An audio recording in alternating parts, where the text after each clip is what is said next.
Good afternoon. Commissioner. Nice to see My you. name is George Washington. Well, that's a name to conjure with, isn't it? I'm the student union president of the Fairview School of Business in Fantastic. Croydon. And Assistant Commissioner, thank you so much for making time for us. Can you please outline your role and responsibilities, sir? Certainly. Well, thank you for the question. So I run what's called frontline policing in the Met, and as I said earlier, that really is most of what most people think about when they think of London policing. So I'll start at one end and go to the other. So at one end, it's safer neighbourhood teams in local areas, patrolling, in uniform, traditional helmet, engaging with communities, doing local problem solving, investigating local crime. Moving on then to what we call emergency response teams. So those are the people that drive the cars and do the 999 calls. So, if there's someone breaking into your house or you see someone being assaulted in the street and you ring 999, my emergency response teams are the ones that will turn up and try and deal with whatever it is that's in front of them. And then to support and they're in uniform, to support those people, I have a range of detective functions that work in local areas. So local investigations, so investigating what we call beat crime, so investigating robbery and burglary, theft, frauds. And then I have specialist investigation teams, also locally based, that investigate more complex crimes like rape and serious sexual offending, child abuse, online children exploitation. And then it takes you into sort of the complex and serious crime world. So I'm also responsible for what we call proactive and reactive investigations at a serious level. So reactive is things like Operation Trident, which is around gun crime, the homicide teams that investigate murder, and the economic crime unit, the money laundering teams, and we've got a central specialist team that looks at child sexual exploitation, modern slavery, immigration and crime and that kind of thing. And then the proactive teams are the ones that will do the covert work in plain clothes, that go and look to find opportunities to detect and disrupt drug runners, modern slavery investigations, the flying squad, for example, which is about cash in transit robberies, a whole range of sort of proactive work that we do to try and prevent crime from happening or catch people before the crime is committed. And in total, all of that's based right across London. There's hundreds of buildings that we work from across London. And I think I said earlier, if you add all those people together, it comes to about 22,000 officers that are involved in all of that range of activity. It's the biggest chunk of the Met, actually, by quite a margin. So and my job, I suppose, is to make sure that works okay. I mean, but on a serious note, so there is all making sure it works okay, and I'm conscious you want me to shut up, but I'll keep going just for a bit if you don't mind. There's also my role on management board, so I'm one of 4 assistant commissioners. There's the commissioner, a deputy, and there are 4 assistant commissioners, me being one of them. So as well as running that day-to-day business, very important part of my role is to be part of that management board to make strategic decisions about the future of the Met. And you might think, what's he talking about? Well, we need to think about what's our carbon neutral position as the Metropolitan Police Service. What's our aspiration to replace all our cars with electric cars? What's our aspiration, for example, to make sure all these buildings are energy efficient? What's our stance on some of the sort of the big ticket items around new legislation that's coming in, and so on and so forth. So there's a whole range of decisions that you have to make as a member of the management board, financial, strategic, and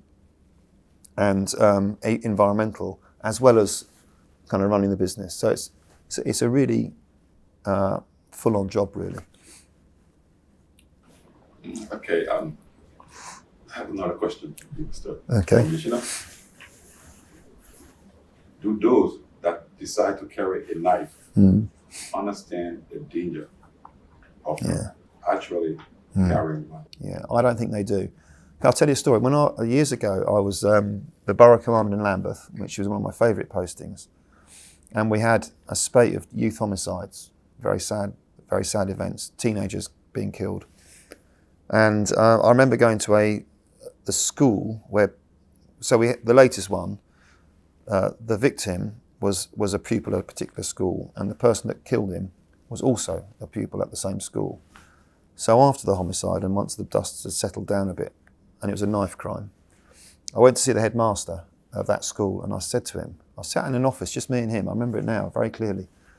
I said to him, you know, how did this happen? How can we prevent this happening? And he said to me, Nick, he said, those two boys, the victim and the suspect, I remember them coming to me at aged 11 when they joined senior school.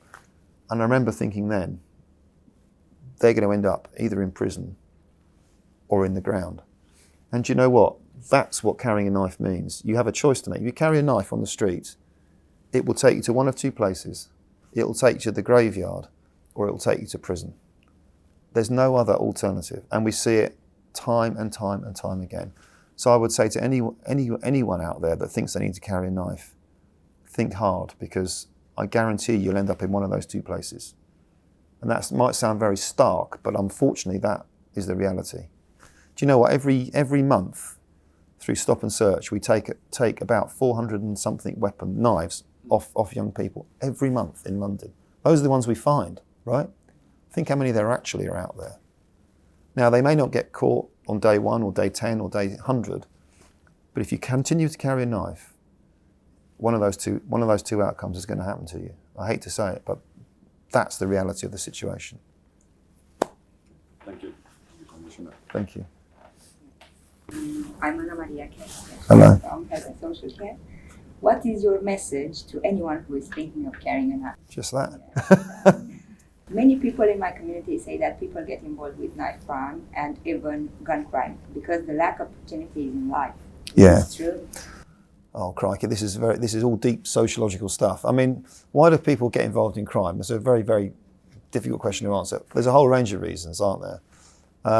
But I have to say, I do think if you look at how crime is disproportionately spread across communities, and you overlay where crime is high with things like poor housing, poor education, people not in employment or education or training, what we call NEET, or you know, what you often find is those things correlate. So you'd have to be a fool to say that those are factors that help crime develop, and some people, I guess, find themselves in a situation where they, through role models and also through lack of opportunity, see no other way forward than by committing crime. And if you're a young person, I think this is one of the big dangers, and you're in that kind of environment, and you see somebody that's older than you, driving a car that you want, wearing jewellery or clothing that you want, and they know that you know that they've got that through effectively being the big man on the block, by the person that carries the knife, the person that does the drugs, the person that stabs somebody. The risk is, if there's no alternative for you, you might think, well, if I want those things, I'm going to have to do that. And once you start to think like that, you're in danger, and you get sucked into that world. And of course, it can appear attractive superficially, you know, status and you know, being respected by your peers. It can appear. I've been a young man, of course, many years ago. I don't know what that's like. You know, I'm not sure it's the same for women actually, but for men, there's definitely a thing about, you know, what do my peers think about me? Am I respected? And if you make the mistake of thinking you get respect through use of violence, carriage of weapons, getting involved with drug supply, being nasty to people, being disrespectful to women, bragging and issuing threats, if that's how you think you get respect, you're going to get into that world. And I think that's a big danger for our young men, particularly young men. It's not just young men, but particularly young men. I don't know if I asked your question or not, but anyway, that's what I think. County lines are a growing concern. Yeah. Do you agree with this? Of course, yeah. As I said just now, I think 900 county lines so far dealt with, nearly 2,000 people, 1,985 people remanded and in prison. And the thing about county lines is it affects not just, you know, not just the young people that courier the drugs, but it's obviously the people at the other end and all the antisocial behaviour at the other end around the drug supply. So it's a hugely corrosive business model, which we have really tackled really quite successfully, actually, I would say. Hello, I'm Andrea from FSB Croydon. The Ministry of Justice is investing £300 million to cut yacht crime. How will this scheme, called the turnaround scheme, help exactly?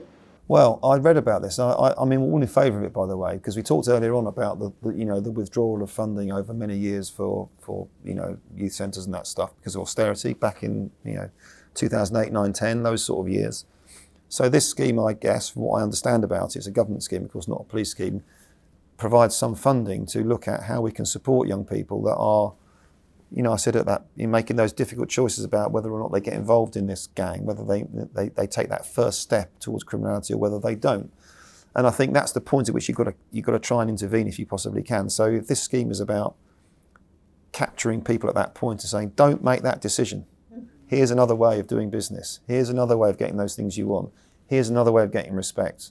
Here's another way of earning your living that doesn't involve the risk of murder or prison, you know, which is frankly what the other things do, then I think is a good thing. And it will support, there's lots of initiatives already. I mean, lots of local authorities in London do sort of diversion schemes and try and prevent people from getting trapped in that cycle of criminality. And this, you know, I guess funding will assist in supporting those schemes and do more of it. So I'm very much in favour of it. Hi, my name is Hello. Christina. I'm studying business and management at FSB. And my question for you is, according to the police business plan, the trust in the Met remains high among Londoners. Yeah. But do you agree it cannot be taken for granted? Of course, yeah. I mean, you're right. We worry a lot about trust and confidence, but our figures are actually quite high, even now. Despite everything that's happened, the average sort of Londoner, if there is such a thing, and there probably isn't actually, but it comes out at, I forget what it is, but it's quite a high percentage. And especially if you compare it to things like trust in lawyers or trust in the journalism or other professions, actually it's quite high. But that means the risk is you're complacent about it. And I would say loud and clear, we're not complacent about it. We're very, very worried about it for all the reasons I talked about earlier, actually, because it's a really important part of how we police this city. And we've got to do all we can to try and maximise the amount of trust and confidence people have in us. And what I say to my people is the way you do that is I want you to be really good at your job. So when a member of the public comes to call help, you do a really good job for them. And secondly, the way that you speak and the way that you behave has to be exemplary, because a police officer being rude has a hugely bad impact. Even if they've done the right thing technically, you know, if they've done it in an offhand manner or they've been rude or disrespectful, you know, it takes away all the benefit of what they've done and it undermines it. So how they do it is as important as what they do. So they need to do the right thing and they need to do it in the right way. And I think that's the secret to trust and confidence, in my view anyway. Thank you very much. And the last question is, probably you answered a lot to your career. What advice do you have for anyone here today looking for a career in policing? I'll get an application form on the way out. Thank you very much. Thank you.